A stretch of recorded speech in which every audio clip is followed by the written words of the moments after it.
Hi అండి అందరికీ. మనకి గుర్తింపు గణన, అలాగే పొదుపు గణన, అలాగే ప్రజ్ఞాలబ్ధి, అలాగే స్మృతి విస్మృతి శాతము. వీటి నాలుగింటి మీద మనకి బిట్లు అనేటటువంటివి వస్తున్నాయి కాబట్టి, అంటే మ్యాథ్స్ ప్రాబ్లం ప్రకారం వస్తున్నాయి కాబట్టి ఒక్కసారి వాటిని చూస్తే వాటి నుంచి మనకి బిట్ అనేటటువంటిది మిస్ అవ్వకుండా ఉంటుందన్నమాట. ఫస్ట్ మనం ఇక్కడ చూస్తే గుర్తింపు గురించి ఫస్ట్గా చూద్దాం. గుర్తింపు గణన గురించి. గుర్తింపు అనేటటువంటిది ఎందులో భాగంగా ఉంటుందంటే స్మృతిలో భాగం అన్నమాట. స్మృతి అనేటటువంటిది 4 రకాలు. రెడెంటిగ్రేటివ్ స్మృతి, అలాగే పునఃస్మరణ, గుర్తింపు, పునరభ్యసనం. ఈ పొదుపు గణన కూడా ఇందులోనే ఉంటుందన్నమాట. స్మృతిలో రకాలలోనే ఉంటుంది. స్మృతిలో రెడెంటిగ్రేటివ్ స్మృతి ఉంటుంది, పునఃస్మరణ ఉంటుంది, గుర్తింపు ఉంటుంది, పునరభ్యసనం అంటే పొదుపు గణన అంటారు, దాన్ని పొదుపు అంటారు, పొదుపు పద్ధతి అంటారనమాట. ఈ పునరభ్యసన అనేటటువంటిది కూడా ఇందులో ఉంటుంది. అయితే ఇప్పుడు ఫస్ట్గా గుర్తింపు అనే దానికోసం చూసుకుంటే, విద్యార్థి పూర్వం నేర్చుకున్న దాన్ని, ఇది అకాడమీ బుక్లో యాజ్ ఇట్ ఈజ్గా ఉన్నటువంటి వర్డ్స్ అంతే, మీరు కావాలంటే చెక్ చేసుకోండి. విద్యార్థి పూర్వం నేర్చుకున్న దానిని గుర్తించడం, విద్యార్థికి పూర్వం నేర్చుకున్న అంశాలతో పాటు కొన్ని కొత్త వాటిని చూపిస్తే అప్పుడు విద్యార్థి పూర్వం నేర్చుకున్న వాటిని గుర్తించవలసి ఉంటుంది. అంటే అర్థం ఏంటంటే, విద్యార్థి పూర్వం ఎంతో కొంత నేర్చుకున్న దానిని గుర్తించాలంటే ఏం చేస్తారు, ఆ పూర్వం నేర్చుకున్న వాటికి ఇంకొన్ని కలిపేస్తారనమాట. ఇప్పుడు మన పిల్లలకి ఒక యాపిల్ పిక్చర్ కోసం, అలాగే ఒక బర్డ్స్ పిక్చర్ కోసం అలాంటివి ఏవో కొన్ని నేర్పించాం మనం. నేర్పించేటప్పుడు మరికొన్ని పిక్చర్స్ కూడా పిక్చర్ కార్డులు కూడా అందులో కలిపేసి ఇందులో నీవు గుర్తించు అని చెప్పేసి వాళ్ళకి మనం ఎదురుగా పెట్టామనుకోండి, అప్పుడు అందులో కొన్నింటిని గుర్తించడం అంటే కొన్నింటిని గుర్తించడం కాకపోతే పూర్వం తాను ఏమైతే నేర్చుకున్నారో వాటిని గుర్తించడం అనమాట. దానినే గుర్తింపు అంటారు. అంటే పూర్వం నేర్చుకున్న దానికి కొత్తగా యాడ్ అవుతాయి.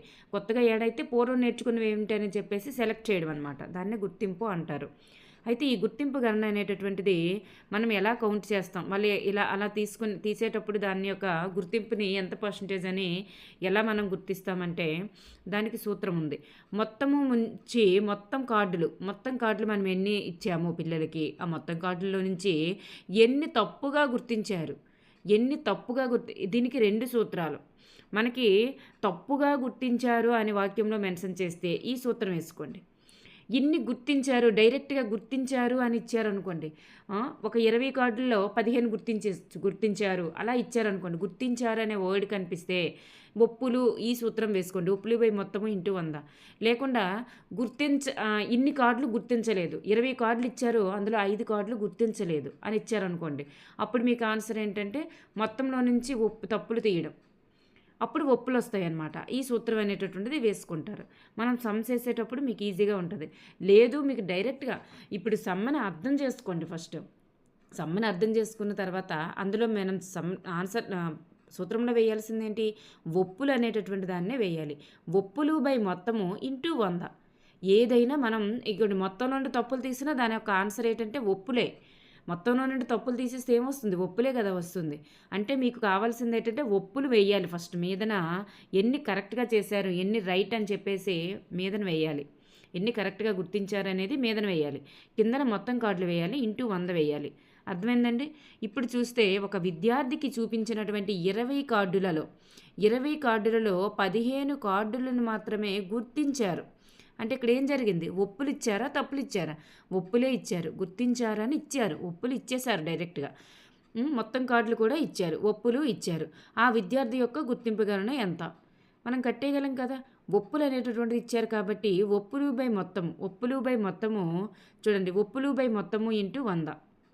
ఒప్పులు బై మొత్తం అంటే ఒప్పులన్నీ మనకి ఇక్కడ 15 బై మొత్తం కార్డులు ఎన్ని 20 ఇంటూ ఎంత వేస్తాం 100. అప్పుడు మనం కట్ చేస్తే 21 జా 25 జా కట్ అవుతుంది.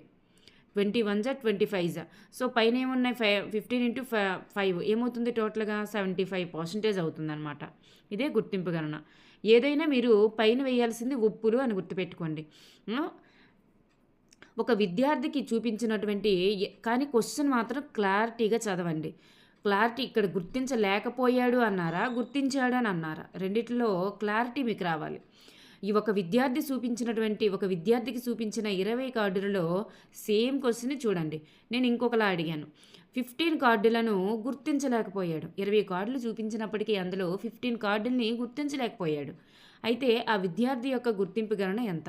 ఇక్కడ గుర్తించలేకపోయాడు అంటే ఏమిచ్చాము అక్కడ? ఒప్పులు అనేటటువంటి దాన్ని ఇవ్వలేదు, గుర్తింపుని ఇవ్వలేదు, తప్పులు అనేటటువంటి దాన్ని ఇక్కడ మెన్షన్ చేయడం జరిగింది. అప్పుడు మనం ఏం చేయాలి? మొత్తంలో నుండి తప్పులు తీయాలి. ఈ మొత్తం కార్డుల్లో నుంచి తప్పులు తీసేయాలి. అప్పుడు మనకి ఏమొస్తుంది? ఒప్పులు అనేటటువంటిదే కదా వస్తుంది. అంటే 20 కార్డుల్లో 15 గుర్తించలేకపోయాడంటే ఎన్ని గుర్తించినట్లు? 5 కార్డులే గుర్తించాడని. 5 కార్డులే గుర్తించాడు. సో మనం ఒప్పులు మీదన వేయాలి. 5 కార్డులు మీదన వేసాం. చూడండి, మొత్తంలో నుండి 15 తీసేస్తే మనకు 5 వచ్చింది కాబట్టి 5 కార్డులు బై మొత్తం కార్డులు ఎన్ని? 20 కార్డులు ఇంటూ 100. అప్పుడు ఏమవుతుంది? 21 జా 25 జా కట్ చేస్తే పైన 5 ఇంటూ 5 ఉంది. సో 25%. మనకి ఇంతకు ముందు ఇచ్చిన క్వశ్చన్లో సేమే. అక్కడ గుర్తించారు, 15 కార్డులను గుర్తించారు. ఇక్కడ 15 కార్డులు గుర్తించలేకపోయాడు. అంటే ఇక్కడ 5 కార్డులే గుర్తించాడని అర్థం. కానీ చూడండి, ఫాస్ట్ లుక్లో మీరు ఓవర్ లుక్లోని 15 ఇక్కడ 20 కార్డులు ఇచ్చారు, అందులో 15 కార్డులు గుర్తించలేకపోయాడు అన్నారు కదా. 15/20 వేసేసి ఇంటూ 100 వేసేయడం అలా అనుకోకూడదు మీరు. అర్థమైందండి? ఇక్కడ గుర్తించారు, ఒప్పులు అనేటటువంటి దాన్ని మీద రావాలి అని గుర్తుపెట్టుకోండి. ఇంకొక సమ్ చేద్దాం. ఒక వ్యక్తి డిఎస్సి ఎగ్జామ్లో ఇచ్చినటువంటి 150 ప్రశ్నలకు గాను 120 సరైన సమాధానాలు గుర్తించారు. ఇక్కడ సరైన సమాధానాలు ఇచ్చాడు. అంటే ఇక్కడ ఏంటి? రైట్, ఒప్పులు అనేటటువంటి దాన్నే ఇక్కడ మనకి ఇచ్చారు క్వశ్చన్లో. ఒప్పులు అనేదాన్నే. సో అతని యొక్క గుర్తింపు గణన ఎంత? అంటే ఒప్పులు ఎన్ని ఇప్పుడు మనకి? 120. టోటల్ ఎన్ని? 150. ఇక్కడ చూస్తే 120/150 ఇంటూ 100 అనమాట. ఇక్కడ మనం కట్ చేయడం అనేటటువంటి చూస్తే ఇక్కడ ఉన్నటువంటి సున్నాకి పైన ఉన్న సున్నాకి కట్ చేశాను. నెక్స్ట్ చూస్తే లేదంటే సైడ్ ఉన్న సున్నాకి కట్ చేశాను. పక్కనున్న 15లో 150లో సున్నాకి 100లో సున్నాకి కట్ చేశాను. నెక్స్ట్ 15 1 జా 15 8 జార్ 120. అందుకే మనం 8 అనేటటువంటిది పైన వేస్తాం. సో 8 ఇక్కడ ఒక 10 ఉంది. సో 8 10 జార్ 80% అనమాట. ఇలా మనం గుర్తింపు గణన కట్టాలి. గుర్తింపు గణన అనేది చేసేటప్పుడు తప్పనిసరిగా ఒప్పులు పైన వేయాలని గుర్తుపెట్టుకోండి. 20 ప్రశ్నలకు గాను 2 మాత్రమే సరి అయిన సమాధానాలు చెప్పారు. ఇక్కడ కూడా ఒప్పులే ఇచ్చారనమాట. So 2/20 into 100. సో 25 కాబట్టి 25 100 కాబట్టి పైన 2 ఇంటూ 5 ఏమవుతుంది? 10% అనేది అవుతుందన్నమాట. నెక్స్ట్ వన్, గుర్తింపు గణన గురించి మీకు సమ్స్ వచ్చాయి. నెక్స్ట్ పొదుపు గణన గురించి సమ్స్ చూద్దాం. పొదుపు గణన గురించి చూస్తే దీనిని ప్రవేశపెట్టినది ఎవరు? దీన్ని ప్రవేశపెట్టింది ఎవరంటే ఎబ్బింగాస్. ఒక విషయాన్ని అభ్యసించిన తర్వాత కొంతకాల వ్యవధి వలన అందులో కొంత భాగం మర్చిపోతాం. కాల వ్యవధి వలన అంటే కొంతకాలం అయిన తర్వాత దానిలో కొంత భాగం మర్చిపోతాం.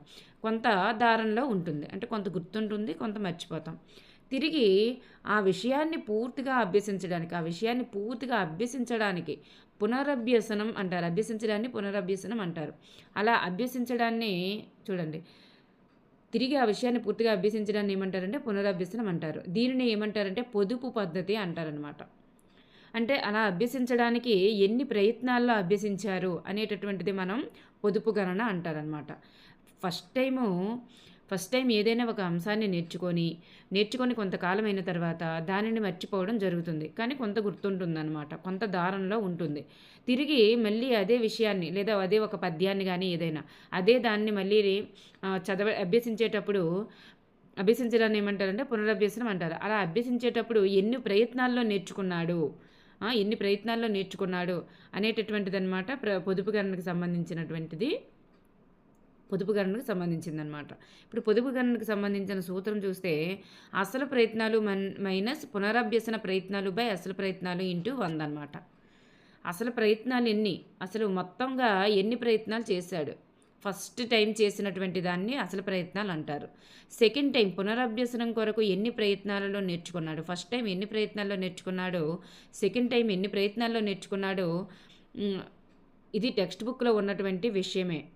ఎబ్రివేషన్ ఇదంతా కూడా డెఫినేషన్ అంతా కూడా బై అసలు ప్రయత్నాలు ఇంటూ 100. కిందకు వచ్చేసరికి కిందన వేసేది ఎప్పుడైనా సరే మొత్తమే వేస్తున్నాం. చూడండి, బాగా గుర్తుపెట్టుకోండి.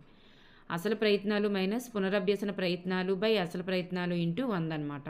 ఇప్పుడు సమ్స్ కనుక మనం చూసుకున్నట్లయితే ఒక విద్యార్థికి ఒక పాఠాన్ని అభ్యసించడానికి 40 గంటల సమయం పట్టింది. మళ్ళీ రెండవసారి అదే పాఠాన్ని పునరభ్యసించడానికి 20 గంటల సమయం పట్టింది. ఆ విద్యార్థి యొక్క పొదుపు గణన ఎంత? ఇప్పుడు చూడండి, అసలు ఫస్ట్ టైం ఎన్ని గంటలు చదివాడు? 40 గంటలు చదివాడు. రెండవసారి వచ్చేసరికి 20 గంటల్లోనే చదివేశాడనమాట. ఇక్కడ చూసినప్పుడు అసలు ప్రయత్నాలు ఎన్ని? అసలు ప్రయత్నాలు అంటే మొట్టమొదట చదివింది 40 మైనస్ పునరభ్యసన అంటే రెండవసారి 20 మైనస్ 20 బై మొత్తం అసలు ప్రయత్నాలు అంటే మొత్తం ప్రయత్నాలే మళ్ళీ 40 ఇంటూ 100. అప్పుడు మనం దాన్ని కట్ చేసుకుంటాం. చూడండి, మీద ఏమొస్తుంది? 40లో 20 తీస్తే 20 వస్తుంది. బై 40 ఇంటూ 100 అనమాట. ఇప్పుడు చూస్తే 20 1 జా 22 జా కదమ్మా 40 అవుతుంది. సో 2 1 జానా 250 జా అనమాట. 2 1 జా 250 జా. చూడండి, 21 జా 22 జా అవుతుంది. నెక్స్ట్ 2 1 జా 250 జా అవుతుంది అనమాట ఇది. సో మనకి ఇక్కడ 50% అనేటటువంటిది వస్తుంది. కావాలంటే చూడండి, 20/40 ఇంటూ నాన్ మ్యాథ్స్ వాళ్ళకి చెప్తున్నాను అనమాట ఎంత క్లారిటీగా. 21 జా 22 జా. సో 2 1 జా 250 జా అలా అనమాట. నెక్స్ట్ వన్, ఒక విద్యార్థి చూడండి, రమ అనేటటువంటి ఒక విద్యార్థి 10 సార్లు చదివి నేర్చుకుంది ఒక పద్యాన్ని. రమ అనేటటువంటి విద్యార్థి ఒక పద్యాన్ని 10 సార్లు చదివి నేర్చుకుంది. మళ్ళీ తిరిగి 15 రోజుల తర్వాత, మీరు 15 ఇచ్చారు కదని చెప్పేసి ఆ 15ని మీరేమి కూడా క్యాలిక్యులేషన్ చేయొద్దు. 15 రోజుల తర్వాత 4 ప్రయత్నాల్లో నేర్చుకుంది. అక్కడ ఎన్ని ప్రయత్నాల్లో నేర్చుకుంది అనేది మాత్రమే మీరు ఆలోచించండి. అది 15 రోజుల, సంవత్సరమా, అవన్నీ మీకు అనవసరం అనమాట. తమ యొక్క పొదుపు గణన ఎంత అన్నారు. రమ యొక్క పొదుపు గణన ఎంత? ఇప్పుడు మనకి ఫస్ట్ టైం తను ఎన్ని ప్రయత్నాల్లో నేర్చుకుంది? 10 ప్రయత్నాలు. తర్వాత రెండవసారి పునరభ్యసన ప్రయత్నాలు ఎన్ని? 4. పునరభ్యసన అంటే రెండోసారి ఎన్ని? 4. అంటే మొత్తము -4 బై మొత్తము ఇంటూ 100. మీకు ఏదైనా సూత్రం గుర్తుండాలన్నమాట. సూత్రం గుర్తుంటే మీరు ఆటోమేటిక్గా సమ్ చేయగలుగుతారు. 10 1 జా 10 10 జా. సో పైన ఎంత ఉంది? 10లో 4 తీస్తే 6 అనేటటువంటిది ఉంది. సో 6 అనేటటువంటిది ఉంది కాబట్టి 6 10 జారు 60 అవుతుందన్నమాట. ఇది పొదుపు గణనకు సంబంధించి. నెక్స్ట్ ప్రజ్ఞాలబ్ధికి సంబంధించి చూద్దాం. ప్రజ్ఞాలబ్ధి అనేటటువంటి భావనను ప్రవేశపెట్టినది ఎవరంటే విలియం స్టెర్న్. పొదుపు గణన అయితే ఎబ్బింగాస్. ఇది విలియం స్టెర్న్. ఇక్కడ సూత్రం చూస్తే మానసిక వయస్సు బై శారీరక వయస్సు ఇంటూ 100 అంటే MA/CA ఇంటూ 100 అనమాట. మానసిక వయస్సు ఎంత బై శారీరక వయస్సు ఎంత ఇంటూ 100. ఓకేనండి, ఎక్కడైనా ఇంటూ 100 అనేది వస్తుంది చూడండి. ఇక్కడ చూస్తే ఫస్ట్ వన్ మీరు వేయాల్సింది మానసిక వయస్సు, పైన వేయాల్సింది మానసిక వయస్సు అని గుర్తుపెట్టుకోండి. మానసిక వయస్సు చూడండి, ఫస్ట్ సమ్. మానసిక వయస్సు అనేది శారీరక వయస్సులో సగం ఉంటే ఆ విద్యార్థి యొక్క ప్రజ్ఞాలబ్ధి ఎంత? మానసిక వయస్సు అంట శారీరక వయస్సులో సగం ఉందంట. అతని యొక్క ప్రజ్ఞాలబ్ధి ఎంత అంటే, ఒకవేళ శారీరక వయస్సు 2 అనుకున్నాం అనుకోండి, మానసిక వయస్సు ఎంత అవుతుంది? మానసిక వయస్సు శారీరక వయస్సులో సగం. శారీరక వయసుని 2 అనుకుంటే మానసిక వయస్సు 1 అవుతుందన్నమాట. ఇప్పుడు చూడండి, శారీరక వయసుని 1 2 అనుకుంటే మానసిక వయస్సు 1 అవుతుంది. అప్పుడు సూత్రం ఏంటి? మానసిక వయస్సు బై శారీరక వయస్సు ఇంటూ 100. సో మానసిక వయస్సు 1/2 ఇంటూ 100 అనమాట. సో 50% అనేది ఆన్సర్ అవుతుంది. నెక్స్ట్ బిట్ చూద్దాం.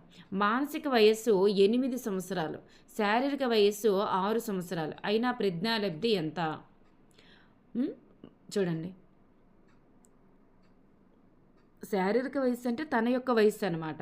మానసిక వయస్సు అంటే తను ఎన్నవ తరగతి అంశాలు పూర్తి చేయగలిగింది, అది ఎన్నవ తరగతిలో ఉన్నటువంటి అంశాల పట్ల ప్రజ్ఞను చూపించగలిగింది, అదే వాళ్ళ యొక్క మానసిక వయస్సు అంటారు. శరీరానికి ఉండేటటువంటి వయస్సే శారీరక వయస్సు అనమాట. ఇక్కడ చూస్తే ఇక్కడ మానసిక వయస్సు శారీరక వయస్సు సమ్మె ఎలా చేస్తామంటే, ఇక్కడ సంవత్సరాల్లో ఇచ్చినప్పటికీ మనం నెలల్లోనికి మార్చాలన్నమాట. నెలల్లోనికి మార్చి చేయాలి. సో ఇక్కడ మానసిక వయస్సు 8 సంవత్సరాలు అని ఇచ్చారు. దాన్ని మనం నెలల్లోకి మారిస్తే 96 నెలలు అవుతుంది. శారీరక వయస్సు 6 సంవత్సరాలు ఇచ్చారు. దానిని మనం నెలల్లోనికి మారిస్తే 72 నెలలు అవుతుంది. ఇప్పుడు సూత్రంలో ప్రతిక్షేపిస్తే మానసిక వయస్సు బై శారీరక వయస్సు ఇంటూ 100, 96/72 ఇంటూ 100 అనమాట. ఇప్పుడు మనం కట్ చేద్దాం.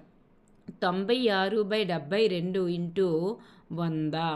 ఇప్పుడు దాన్ని మనం ఎలా చేస్తామంటే, ఇది 100 అనమాట ఇంటూ 100. ఇప్పుడు మనం ఎలా కట్ చేస్తాం? ఎలా కట్ చేస్తాం? 12తో కట్ అవుతుంది కదా! 12తో కట్ అవుతుంది కదా!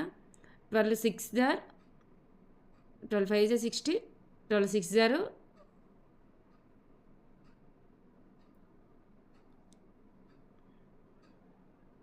12 6 జార్ 72 అండ్ 12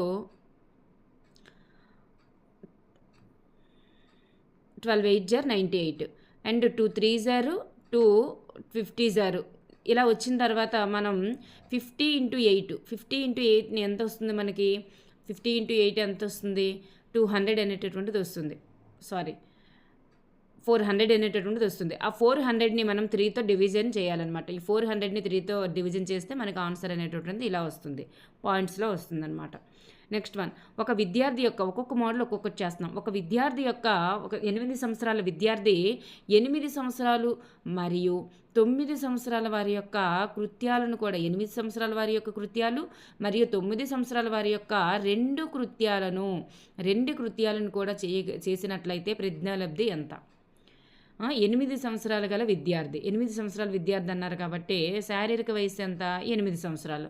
దాన్ని మనం నెలలోనికి మారిస్తే 96 నెలలుగా మారుతుంది. దీన్ని నెలల్లోనికి మార్చి చేయాలన్నమాట. ఇప్పుడు మానసిక వయస్సు ఎలా కడతాం? మానసిక వయస్సు ఎలా కడతామంటే వాళ్ళు ఏ ఇయర్లో ప్రజ్ఞ చూపించారనేసే కదా, ఏ ఇయర్లో ప్రజ్ఞ చూపించారనే కదా. ఇప్పుడు 8 సంవత్సరాల్లో ఎన్ని చేయగలిగారు? మొత్తం కూడా చేయగలిగారు. సో 8 × 12 వేసేసి 96 చేస్తాం. నెక్స్ట్ 9 సంవత్సరాల్లో ఎన్ని కృత్యాలు చేయగలిగారు? 9 సంవత్సరాల వాళ్ళవి 2 కృత్యాలు చేయగలిగారు. 2 కృత్యాలు చేయగలిగితే అన్నీ ఇంటూ 2 నెలలు వేసేయడమేనమ్మా. ఎన్ని కృత్యాలు? ఒకవేళ 4 కృత్యాలు చేయగలిగితే 4 × 2 నెలలు వేస్తాం. ఇప్పుడు 8 × 12 నెలలు అనేటటువంటి దానికి ఈ 96కి ఏం చేస్తాము? ఈ 2 × 2 కృత్యాలు అనేటటువంటిది 4. ఈ 4 నెలలు అంటే 2 కృత్యాలకి ఒక కృత్యానికి 2 నెలలు చొప్పున, 2 కృత్యాలకి 2 × 2 నెలలు 4 నెలలు అనమాట. ఇలా 4 నెలలు కలిపేస్తే మొత్తం మనకి ఎంత అవుతుంది? 100 నెలలు అవుతుంది మానసిక వయస్సు. ఇటు 8 సంవత్సరాలకి 12 నెలలని, అలాగే 9 సంవత్సరాల్లోని 2 కృత్యాలే చేయగలిగారు. 2 కృత్యాలు చేయగలిగారు కాబట్టి ఒక కృత్యానికి 2 నెలల చొప్పున వేయాలన్నమాట. ఒకవేళ 10 కృత్యాలు చేయగలిగితే 10 × 2 వేస్తారు. ఒక కృత్యానికి 2 నెలల చొప్పున వేసుకొని 4 నెలలు, ఇలా 100 నెలలు వచ్చింది. ఇప్పుడు మనం మానసిక వయస్సు బై శారీరక వయస్సు ఇంటూ 100 కడతాం. ఇలా మానసిక వయస్సు బై శారీరక వయస్సు ఇంటూ 100. అప్పుడు మీరు ఏం చేస్తారు? కట్ చేస్తామన్నమాట. ఇలా కట్ చేసేటప్పుడు మనకి ఎంత వస్తుంది? 4 2 జార్ 8, 4 4 జార్ 16, 4తో 4 25 జార్ నెక్స్ట్ ఇంకేమైనా కట్ అవుతుందా? 4తో 4 6 జార్ 24, 4 25 జార్. సో అందుకే మనకి 625 చూడండి, 25 జార్ 625/6 వచ్చింది. దీన్ని 6తో డివిజన్ చేయాలన్నమాట. 625ని 6తో డివిజన్ చేస్తే మనకి ఆన్సర్ అనేటటువంటిది వస్తుంది భాగిస్తే. ఓకేనండి. ఇలా మనం ప్రజ్ఞాలబ్ధికి సంబంధించిన సమస్య అనేటటువంటివి నెలలలోనికి మార్చి చేయండి. నెలలలోనికి మార్చి ఒకవేళ ఇన్ని కృత్యాలు చేయగలిగారంటే ఒక్కొక్క కృత్యానికి 2 నెలలు ఇచ్చేయండి. కానీ ఇక్కడ 9 సంవత్సరాలు అన్నారు కదని చెప్పేసి 9 సంవత్సరాలకి మొత్తానికి నెలలు వేయకూడదు మీరు. 8 సంవత్సరాలు మొత్తం అన్నారు కాబట్టి 8 సంవత్సరాలు మొత్తం వేయండి. 9 సంవత్సరాల్లో ఎన్ని కృత్యాలంటే ఒక్కొక్క కృత్యానికి 2 నెలల చొప్పున వేసుకొని వెళ్ళండి. అప్పుడు మీరు మొత్తం మానసిక వయసుకి సంబంధించినవన్నీ ఒక దగ్గర వేయండి, శారీరక వయసుకి సంబంధించిన ఒక దగ్గర వేయండి. అప్పుడు మానసిక వయసు బై శారీరక వయసు ఇంటూ 100 కట్టండి. ఈజీ అయిపోద్ది అనమాట. స్మృతి విస్మృతికి సంబంధించి మనకు బిట్ అడిగారు. ఇది న్యూ సిలబస్లో ఉన్నటువంటిది అనమాట ఈ బాక్సు. 20 నిమిషాల తర్వాత మనం ఎంత మర్చిపోతామంటే స్మృతి ఎంత గుర్తుంటుంది అంటే 53. స్మృతి ఏదో ఒక్కటి గుర్తుపెట్టుకున్నా మీరు విస్మృతి రాసేయగలరు. 53% అంటే దగ్గర సగం కంటే కొంచెం ఎక్కువ గుర్తుంటుందమ్మా 20 నిమిషాల తర్వాత. 20 నిమిషాల తర్వాత చూస్తే మీకు సగం కంటే కొంచెం ఎక్కువ 53 గుర్తుంటుంది. అంటే ఎంత మర్చిపోయారు? 47% మర్చిపోయినట్లే. 2 రోజుల తర్వాత చూడండి, 2 రోజుల తర్వాత చూస్తే అక్కడ 31% గుర్తుంటుంది అనమాట. 69 మర్చిపోతారు. నెక్స్ట్ 15 రోజుల తర్వాత, ఈరోజు మనకి సెషన్లో వచ్చిందనమాట 2 రోజుల తర్వాత విస్మృతి శాతం ఎంత అని. 15 రోజుల తర్వాత చూస్తే ఒక అర నెల తర్వాత 15 రోజుల తర్వాత చూస్తే మనకి పావు భాగమే గుర్తుంటుందమ్మా. చూడండి 20 నిమిషాల తర్వాత చూస్తే మనకి సగం కంటే కొంచెం ఎక్కువ గుర్తుంది. అదే 15 రోజుల తర్వాత చూస్తే పావు భాగమే గుర్తుంది. అంటే 74% మర్చిపోయాము. నెల రోజుల తర్వాత చూడండి 22% గుర్తుంటుంది. 22 ఇక్కడ 31 2 రోజుల తర్వాత 31 నెల రోజుల తర్వాత 22 అంటే ఇక్కడ ఎంత మర్చిపోతారు? 78 మర్చిపోతారు. మీరు స్మృతి గుర్తుపెట్టుకోండి. కనీసం శృతి గుర్తుపెట్టుకుంటే ఇందులో ఈ 2 కలిపి 100 రావాలి. అలా మీరు సెట్ చేసేయచ్చు. 53, 47 కలిపితే 100 వస్తుంది. 31, 69 కలిపితే 100 వస్తుంది. అలా ఆ 2 కలిపితే 100 రావాలి. సో 100 నుండి తీసియొచ్చు అనమాట తర్వాత మీ స్మృతి కోసం. మీరు స్మృతి గుర్తుపెట్టుకోండి. 20 నిమిషాల తర్వాత చూస్తే సగం కంటే 23 గుర్తు అంటే కొంచెం ఎక్కువ 53 గుర్తుంటుంది. అలాగే 2 రోజుల తర్వాత అయితే 31 గుర్తుంటుంది. 15 రోజుల తర్వాత పావు భాగం గుర్తుంటుంది. నెల రోజుల తర్వాత చూస్తే 22% గుర్తుంటుంది. అలా చూసుకుంటే అయిపోద్ది అనమాట. ఓకేనండి. ఇప్పుడు గుర్తింపు గణన అనేసరికి మీరు ఒప్పులు అనేటటువంటిది మీదన వేయాలి గుర్తుపెట్టుకోండి. ఒప్పులు బై మొత్తము ఇంటూ 100. నెక్స్ట్ వన్ పొదుపు గణనకు వచ్చేసరికి అసలు ప్రయత్నాలు మైనస్ పునరభ్యసన ప్రయత్నాలు. అసలు ప్రయత్నాలు మైనస్ పునరభ్యసన ప్రయత్నాలు బై అసలు ప్రయత్నాలు ఇంటూ 100. ప్రజ్ఞాలబ్ధికి వచ్చేసరికి MA/CA ఇంటూ 100 అలా వేసేయడమే. ఓకేనండి. Thank you everyone.